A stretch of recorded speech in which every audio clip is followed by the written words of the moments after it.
With a longer than expected injury report, are the Pelicans babying guys like Zion Williamson? Plus, we also have an update on Brandon Ingram. And is it time for the return of Point Zion? Plus, where do the Pelicans rank on best run NBA franchises? It's the Friday episode of Locked On Pelicans. Let's go.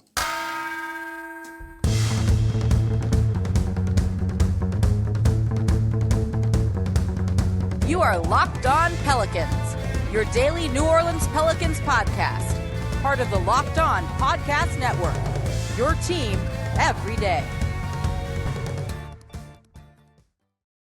Welcome to another edition of Locked On Pelicans, the daily podcast covering your favorite team, the New Orleans Pelicans and NBA, part of the Locked On Podcast Network, your team every day, available wherever you get your podcasts and available on YouTube. I'm your host, Pelicans Insider, credential member of the media, Jake Madison, at NOLA Jake on Twitter, here with y'all on Friday. I might need to change my intro. I don't know if I can say credential member of the media anymore, even though I am a credential member of the media, given some other stuff. It's Friday here. I'm excited to be with y'all. The Pelicans have a game tonight in Phoenix, kicking off a 3-game road trip. No Brandon Ingram for that one, and maybe no Zion Williamson. So we'll get into the injury stuff today. Plus, well, if you're going to be without BI and you do get Zion playing, is it time to go back to Point Zion a little bit? And then where do the Pelicans rank on best run NBA franchises? ESPN insiders took a vote, and I got a couple of questions about this, and I'll give you the list coming up in today's episode of Locked On Pelicans. And thank you for making Locked On Pelicans your first listen today and every day. We're here Monday through Friday for y'all, completely free, breaking down the Pels like no one else is. Did I say Monday through Friday? No cost to you, completely free, no paywall. Subscribe wherever you get your podcast and on YouTube. Tell a friend about the show. Leave a 5-star review with a comment, and comment down below on YouTube. So let's get into the injury talk, which is unfortunate that we're doing this early in the season. There's almost always a, is the medical staff good kind of discussion, debate raging on social media and at the arena. And we're getting this kind of early without Brandon Ingram, Zion Williamson, and Herb Jones, though the Pelicans still got that win against Dallas on Tuesday night. Now, with a little bit more time off, these guys are still questionable. So let's lead off with Brandon Ingram. This one has nothing to do with the medical staff. He's just not clearing the concussion protocol steps and going through the return to play process. I detailed this in another podcast earlier in the week. If you want, give that one a listen. It'll fill you in on everything you need to know about what he needs to do coming back. This has nothing to do with the team's medical staff. This is just simply, there's a process. You got to clear these steps, given concussions and, the role they can play in athletes' lives. This is good. We just wish BI the best. But what about Zion? And to a lesser extent, Herb Jones. Zion had that scary fall. He's got a bruised butt, a contusion, a right posterior hip contusion, and a lower back injury too from that. And I've seen a lot of people say, and I made this joke on Twitter where someone said, why is he not playing because of a bruise? And I simply replied, because it hurts and he's not ready to go. I don't really know what to say beyond that. But you could also make the claim that this is probably an injury he could maybe play through, and should he be doing that? And given that the Pelicans won, it's kind of like no harm, no foul. But if they had lost that Dallas game, say by a point, and you could have had Zion out there, feels like maybe you would have wanted him to be out there. But I think some of this got set to bed because I've seen a lot of people being like, he should play. And you kind of fall into one of two sides if you're like, he should be playing on this. Either you think it's the Pelicans babying him, or he's a crybaby, as a lot of people said. I don't think it's really either of those two things. With what Zion had said was, this one hurt. He tried to stay in the game, realized he needed to come out, and realized he really couldn't go back in there. And if you saw that fall, which was loud and looked painful, felt painful just watching it, that's easily one of those injuries that once you get out of the game and your back stiffens up, your butt stiffens up a little bit, it's going to start to hurt. The second you're not getting all that blood flowing, keeping the movement going, it's going to stiffen up. You're going to feel pretty bad. So holding him out of Tuesday's game was probably simply because he couldn't play. But let's say he could play. And the Pelicans said, nah, we're not going to do that. As Willie Green, said with that game against the Utah Jazz on Sunday, it seemed like Zion wanted to go back into the game, and he was not allowed to put him into the game because of the medical staff. Well, it's game 3, that Utah Jazz game. 4 was the Dallas game. Early on in this season, when you've got, 78 games to go, you're just going to be less risk averse than you will be later on if you're fighting for playoff position. There's still a long way to go in this season, a tremendously long way. And you don't want to do anything that could potentially re-aggravate that injury or worse, lead to another injury. Usually if a guy's playing injured, they're overcompensating for that injured part of their body. If their left leg's injured, maybe their right leg needs to do more work. That opens your right leg up, or whatever part of the body it is, to another injury by being overworked. And so I do think it's the right move to hold these guys out right now. They're just a very conservative group when it comes to injuries. If this was like postseason on the line, you got a one-game play-in tournament situation, Zion probably would have played. I don't really doubt that, and I know that Zion wants to play, but everyone realizes this is about his long-term health for the season, not just one game, you got to go out and you got to win. So the medical staff taking this approach, I do think is the right thing. I don't think it's babying guys. Unless they're like, it's really no big deal, I want to play, then let him go and play. But this one seriously seemed to have a little bit more to it than what some of us maybe thought it was. And, keep in mind that a contusion is often a bone bruise. That is not simply like you got some discoloration on your skin or something and it hurts when you poke at it. That there's a deeper thing there that causes a lot more discomfort, a lot more injury, and maybe just makes it so that he couldn't go out and play basketball. And being cautious early on in the season makes sense. If this were a one-game play-in tournament situation, I would probably be speaking differently about this, but I just don't really have a strong take on it early on. I do think they also need to keep in mind that Zion wants to play. There was a lot of the frostiness, the friction between him and the organization stemmed from his rookie year and the slow return to play, the slow getting him back out there on the court. We even know that during the Pelicans' postseason run, he wanted to play. He's posting those dunk videos to put some pressure on the organization to be like, play me, when he clearly wasn't ready to go just yet. So when people say he's a crybaby or this isn't a big deal and he should be out there, that's not true about the guy. Like, I can tell you that he wants to play basketball. He's definitely rediscovered his love of the game this offseason after sitting out a year and wants to be out there. That's a wrong take if you're thinking, whatever, that he's a crybaby, that he's being a wuss and just doesn't want to be out there. He does. If he can play, he will. I think when you look at these injuries right now, it just kind of is what it is. And if it were a do-or-die situation, these guys would be out there on the court. Not Brandon Ingram because of the concussion stuff, but Zion and Herb Jones. And look, with a 3-game road trip coming up and no Brandon Ingram for any of that, he's not even traveling with the team right now. So he really won't be playing.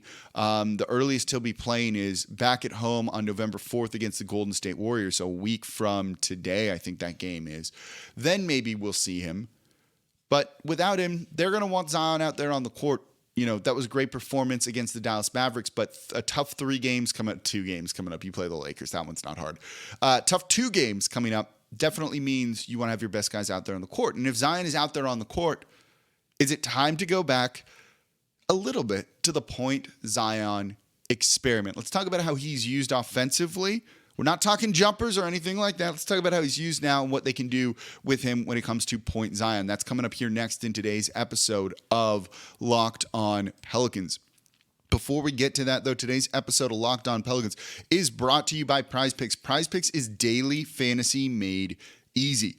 Do you want to take in this game CJ McCollum to have more than 20 points, Zion to have more than 4.5 assists?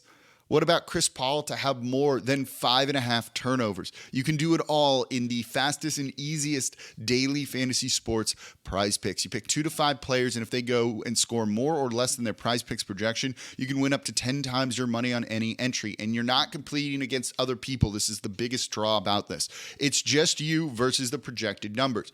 You go play any of those other daily fantasy sports, you're going up against people who do this for a living, professional gamblers. You don't need to do that at PrizePicks. You see the number, you pick more or less than it, and you get to use your sports knowledge to your advantage. They offer the NBA in any sport you can think of, and entries can be made in 60 seconds or less. They also offer safe and fast withdrawals, and they're currently operational in over 30 states and Canada.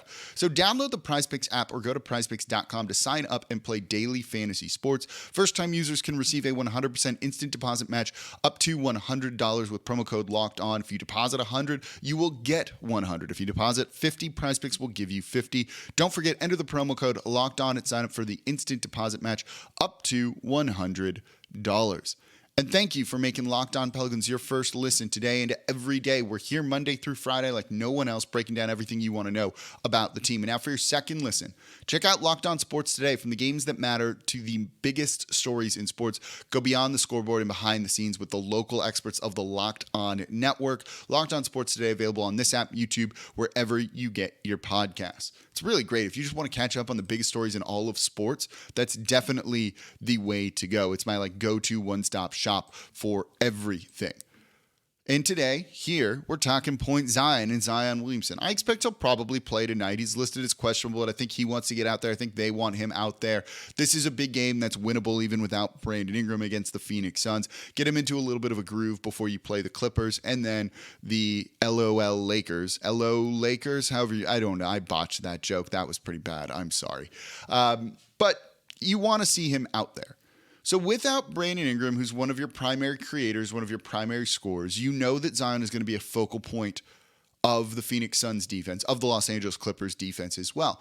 Is it time to go back to using him a little bit differently and a little bit more point Zion to make up for some of that lack of creation that you're going to be losing by not having Brandon Ingram out there? Does this maybe take some of the responsibility off CJ McCollum, who we talked about yesterday is playing awesome, but can it free him up to focus on scoring a little bit more rather than assisting? And so I think you get an advantage by doing that. I think he'll shoot better and score better if he's focused on that versus trying to dish the ball out and facilitate the offense. So let Zion Williamson take up some of that burden. Right now, the way they're using Zion is primarily in post-up situations. They're getting him to get a seal down low on his defender, put his back into them, create some space, and then someone makes an entry pass to him. And then he does his spin move around them and tries to score at the rim or dribble, go to his left side and try and score that way. And it's working. He's doing well. He's not the most ultra efficient Zion we're seeing right now, but he's still working on getting his touch back. He's also not getting fouled. But this is an opportunity to do things differently because point Zion is not post-up Zion. And while post-up, I cannot speak today. I had the COVID, the second booster shot, the bivalence one, and that knocked me down for a little bit. So I'm struggling a little bit through this show. But you saw post-up Zion is not the same as point Zion. Point Zion is you get him the ball out there on the perimeter, on the three-point line, and let his just natural court gravity go to work. When we talked about in yesterday's show about does he need a jumper, someone's like, well, if he has a jumper, it's going to open things up for his teammates more. That's not the case, right? Like, that's absolutely not the case. If you stand him on the three-point line and toss him the ball, they're going to dare him to shoot threes. What they're trying to do is take away a drive to the rim. They're going to be playing drop coverage on him, something we've talked about a lot on this show. They're going to be sagging off of him, giving him all the space in the world to shoot, and it's actually going to screw up the spacing. You don't need to defend him if he's on the three-point line. But if he's on the three-point line and going to drive, you need to be prepared for that. You need to have his defender sagging off, ready to intercept that drive. And you need 1-2 help defenders ready to move on over. And when that happens, well, you have cutters that can come in from the corners, the weak side, for him just to dump the ball off to or look for an open shooter to kick the ball out to. So I would not be shocked if they go back a little bit to point Zion. Give CJ McCollum some easy catch and shoot three-point opportunities. Let a guy like Trey Murphy cut from the corner to try and get a bounce pass from Zion for an easy dunk, coming off of the dunker spot off a baseline cut. Or Herb Jones trailing behind him where Zion can just turn around and kind of toss him the ball and let him go up with it. I think this could be an easy way to make up for what you're missing in Brandon Ingram. I do think it will have a benefit of getting CJ McCollum going. You see this a lot. If a guy is like an ultra good defensive guy, Drew Holiday was in this boat here where he would focus so much on defense that at times his offense really would struggle because he was expending so much energy on the other side of the ball. Same thing sometimes for guys on offense. They're doing so much offensively, they try and conserve energy on the defensive side of the ball. Maybe that's Zion and why he's struggling there for a little bit with all of that. Well, let's make it easier on CJ McCollum and let Zion handle some of the rock and let his natural court gravity open things up. The Suns, though not the best as they were last year, are still a very good basketball team and defensively are still sound, being a Monty Williams type of team and coach team. They're 3-1 when I'm recording this. So, and their defense, what is it ranked? Third. You need to make the offense easier, and I think point Zion is the way to go. So get him the ball at the three-point line, not to shoot, and have the defense know that he's going to be driving with a full head of steam coming downhill at them, sure. And then when they adjust for that, let him toss the ball to someone else, get the ball to someone else, and let's get some easy shots and some easy offense. See if you can get CJ McCollum going for 20 points on 16 shots or something along those lines. And I think that's going to be a realistic possibility for this team. So I'd like to see point Zion over these next couple of games to just kind of make up for what Brandon Ingram is not going to provide, given that he's out with injury. And if you can get Zion cooking a little bit, it just gives you another look to throw at defenses when all of these guys are back out there on the court. So I think it could be time to see point Zion a little bit and a little bit less of post-up Zion. So maybe scoring goes down a slight bit, but he's averaging 2.3 assists per game this year. Right now, I think you could see him over these next 3, get that up to 4, 5, 6 assists per if they use him in that route. Because look, they're not going to have it. No team has an answer for that, so I really want to see them go back to using it. All right, coming up next, where do the Pelicans fall on the NBA's best managed teams per ESPN? Top 10, bottom 10, middle 10? I'll let you know where they fall in and why some of these are just confusing, and it tells you a lot about why you need to follow local media. I say that being local media, right? But you got to see this list and see where the Pelicans rank and where some other teams rank to really kind of like raise your eyebrows at what's going on. So that's coming up here next in today's episode of Locked On Pelicans. Thank you for making Locked On Pelicans your first listen today and every day. We're here Monday through Friday for y'all, breaking down everything you want to know about the Pelicans here. Now for your next listen, check out Locked On Sports Today, the biggest stories of the day, plus instant reactions, big game recaps, and the take of the day. All sports, not just the NBA, all sports. It's the Locked On Today podcast, available on YouTube and wherever you get your podcasts. So ESPN did a survey there was like points and rankings and all of this on best managed teams in the NBA. This I don't get. I'll be honest. I truly do not get this list. The number one team, I'll run down the top 15 for you. It's the Heat, Raptors, Clippers, Warriors, Bucks, Grizzlies, 76ers, Thunder, Nuggets, Suns, Timberwolves, Mavericks, Cavaliers, Jazz, Bulls, and the Pelicans at 15. 16 tied for 17 is the Boston Celtics because the Bulls and the Pelicans are tied for 15. This list is ridiculous. And this is why you need to get the local perspective on things. If you ever have a question about one of these teams, go check out the Locked On show about them. Because when you see this list, it surprises me. So one, the Chicago Bulls are very poorly run, have been very poorly run for a long time, even through a regime change. They're tied with New Orleans. The Orlando Magic are 30. They just had the number 1 overall pick and they didn't overthink it and they took the right guy. You look at some of these teams, the Phoenix Suns at 10th, despite the ownership turnover that they're going through in turmoil. And the fact is they handled everything with DeAndre Ayton really poorly. And now who knows what's going on with Jay Crowder, who's requested a trade. You also have a team like the Oklahoma City Thunder at 8 that are just doing things differently than anyone else. They have not really found that blue chip player to build around just yet. Why are they 8? They've been tanking for a number of years. The Memphis Grizzlies tied for 5. Sure, I see that. Philadelphia 76ers. Yeah, sure, I see it to a certain degree there as well. The Bucks, they've been consistently good. I don't mind them at tied for 5th. The Warriors tied for 3rd. Sure, they've been excellent. The Clippers have a very deep team and an owner that's willing to spend all sorts of money. The Toronto Raptors at 2, they should probably honestly be number 1. Masai Ujiri is excellent at his job. And then number 1 is the Miami Heat. And I don't think they should be that high. They should probably be in the top 10, but this feels like they're trading off a reputation that's not quite there anymore. They gave a big contract to Duncan Robinson, can't move him now, don't want him there. Kyle Lowry has not looked good for them. We should all be very thankful that Kyle Lowry did not want to take the Pelicans' money because there's very many times when he looks completely washed. He was supposed to be the missing piece. They signed him to a big deal, and it's just clogging up their books. They don't really have a lot of flexibility about what they can do. So, yeah, you Pat Riley, who does his thing, is good as at recruiting, but, they didn't get Anthony Davis. They have Jimmy Butler, who's been injured and in and out. And since that run to the finals in the bubble, they haven't really truly looked amazing.